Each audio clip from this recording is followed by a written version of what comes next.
Guys, this is Solt from VFX, and today we're gonna be making this kind of fractally black white almost um, tag, if you want to call it that. I'm sorry if you hear foreign ladies in the background speaking Spanish. They're cleaning my house, so they finished with my room, so I'm just like closing the door and gonna film this. But yeah, we're gonna use only two fractals on this. I'm not gonna hoard it really. When you use fractals, I really believe it's all about the adjustment layers, even though I only have a few in here, but we'll see how it goes. So here we have our black white. I think that's a girl. Yep. Alright. So I'm just going to put my first fractal in. I mean, this fractals placement is very key, and you can't just like have them going all over the place and whatnot. But I might duplicate this, but I might not. Set it to linear dodge, make sure you do that. See how it brightens it up as opposed to screen. And then linear. Alright, so we have our first one in. Might duplicate it, move it around a little bit, get some more little particles in there. Maybe even one more time, I'm not sure, but... And by the way, thank you to Amanda for giving me the idea to actually do this, and this kind of this kind of tag thing. Alright, so we have this. I'm going to put a black-white gradient map on just because I'm going to use it for later.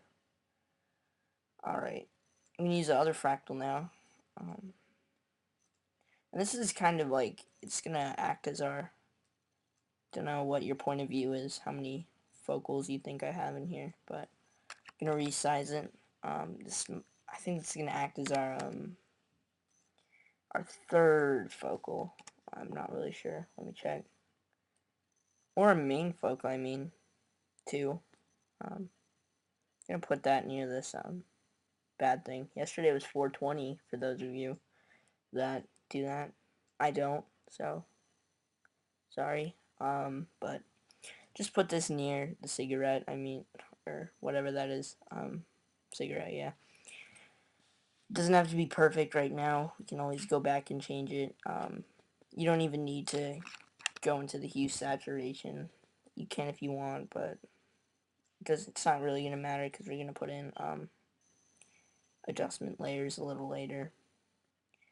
And yeah, alright, so I'm gonna lighten this up a little bit.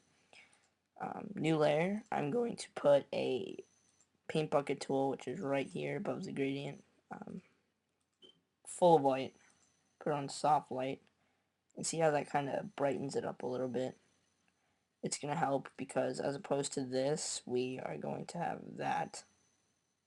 So it will help. I mean, it's not going to be tremendous. Well, actually, it is going to be tremendous. And it's going to help with that. So, next we are going to... Okay, I'm going to put... This is going to be above the black-white gradient map. So, I'm going to take our marquee tool, rectangular marquee. It's below the move tool. Deselect this. I don't want to make it too big, but just fill it with the color. Some people ask, why don't I use a shape tool? Well, I'll show you real quick. This is just annoying to use. If I want to erase something, I have to go through all this random crap I don't really want to do. So I just use the marquee tool. I'm going to put, you can play around with different blending options here. Whatever looks good to you. I'm going to use multiply though, I believe, and just lower the opacity on that. Alright, next gradient map. It just, like I said, adjustment layers really bring this fractal style to life. Oh god. Yeah, it's bad. Alright. I'm gonna go black to kind of a yellowy color. I don't even know how I did this. I don't even know what this is. I've never seen this before. I think I just hit a key or something, but it's kind of pissing me off. Alright, there you go. I'm gonna add a kind of, not intense yellow, just a darker shade. And again, play around with the adjustment layers. It's really up to you what you do with this. I'm gonna go screen.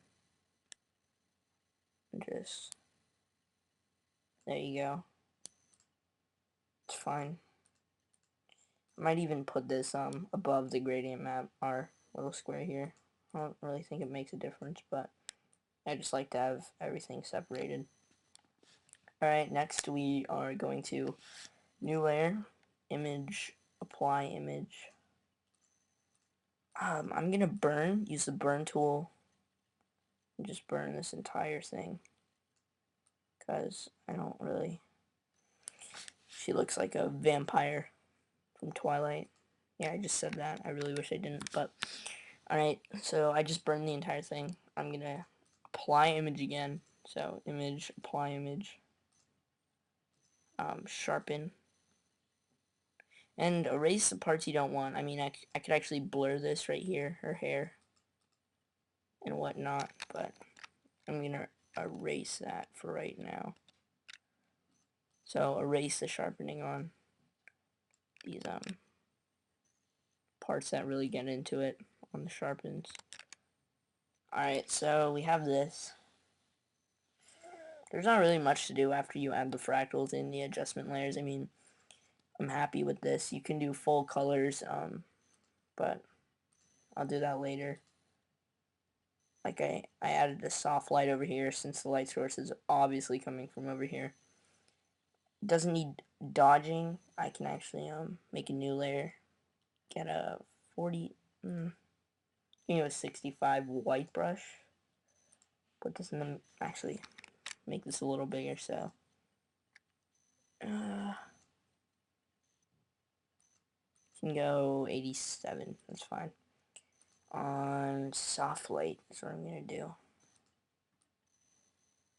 Just brighten that up a little bit. At this point, you're really done. I mean, there's not much to it.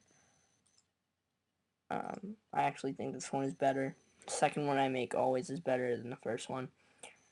Just placement is all I can really tell you. It's 10 layers. It's like, I mean, it looks really good. Like, I think it looks awesome, but there's not much to it if you know what to do. Again, all these fractals can be found on VibrantFX, so please visit us over there. And,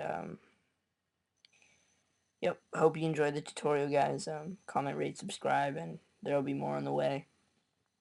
I actually might start making C4D tutorials, so let me know what you think about that. So thank you for watching, and I'll see you later.